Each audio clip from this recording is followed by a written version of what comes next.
नेरळ आणि परिसरात मोबाईल टॉवरवरील महागड्या बॅटऱ्यांची चोरी करणाऱ्या सराईत टोळीचा नेरळ पोलिसांच्या गुन्हे प्रकटीकरण पथकाने पर्दाफाश केलाय।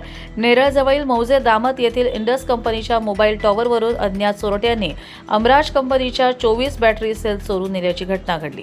या प्रकरणी गुन्हा दाखल झाल्यानंतर रायगड जिल्ह्याच्या पोलीस अधीक्षक आंचल दलाल, अप्पर पोलीस अधीक्षक अभिजित शिवथरे आणि कर्जत उपविभागीय पोलीस अधिकारी राहुल गायकवाड यांच्या मार्गदर्शनाखाली नेरळ पोलीस ठाण्याचे सहाय्यक पोलीस निरीक्षक राहुल वरोटे यांच्या नेतृत्वात विशेष पथक तैनात करण्यात आले। तपासादरम्यान गुप्त बातमीदार आणि तांत्रिक विश्लेषणाच्या आधारे पोलीस पथकाने मुख्य सूत्रधार रबी उल इस्लाम तमजुल इस्लाम शेख वय वर्ष 45 राहणार चेंबूर शिवडी याला शिवडी येथून ताब्यात घेतले।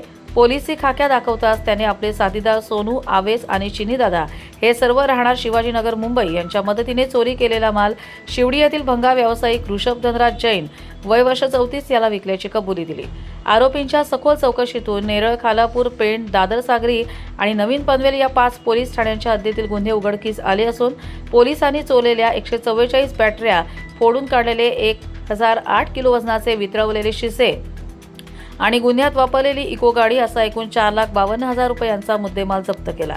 सहाय्यक पोलीस निरीक्षक राहुल वरोटे, सुशांत वरक, सुशील काजरोळकर, पोलीस अंमलदार वाघमारे, केकान, वांगणेकर व बेंद्रे यांच्या या धडाकेबाज कामगिरीचे सर्वत्र कौतुक होत आहे।